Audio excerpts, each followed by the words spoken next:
Sa iba pang balita, mga kabrigada, ilang grupo nagsagawa ng kilos protesta sa harap ng Senado para ipanawagan na ituloy ang paglilitis laban kay Vice President Sara.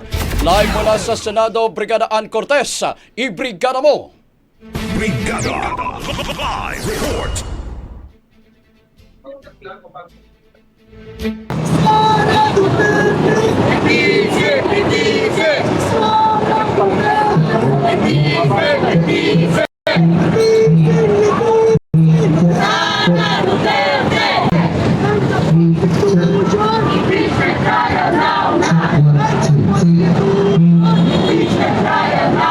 Brigada Ops, Brigada Angel, mga alas 7 pangalang ng umaga kanina ay nagsimula na sa paghahanda ang iba't ibang grupo sa harap nga nitong Senado para ipanawagan na ituloy ang paglilitis laban kay Vice President Sara Duterte.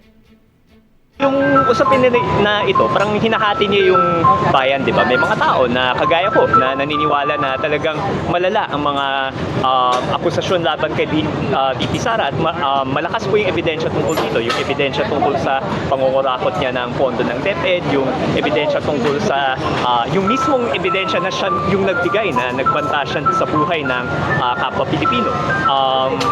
Mahalagang usapin ito at saka para sa akin hindi talaga katanggap-tanggap na magkaroon ng isang vice-presidente na may ganitong ugali. Pero sa kabilang banda, kinikilala naman po natin na malakas po yung mga sumusuporta kay VP Sara and therefore hati yung taong bayan. Kaya ang kailangan po natin sa impeachment, mailabas na lahat ng ebidensya, may paliwanag ng dalawang panig kung ano yung posisyon nila at saka magkaroon ng pinal na hatol mula sa Senado. No?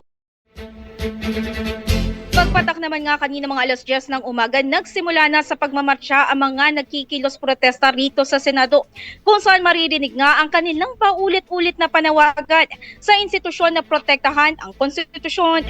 Inarampa naman din ng ilan nitong miyembro ang 7 deadly sins umano ng Vice Presidente. Ready mapahuli ang Article 3, laptop bidders. Overpriced laptops. Anomalya sa procurement ng hilig ng kanyang opisina.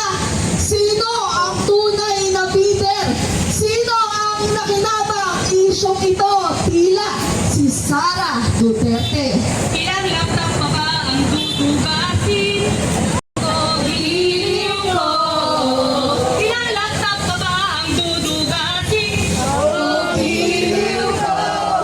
Kahit ang sarap ng kailangan!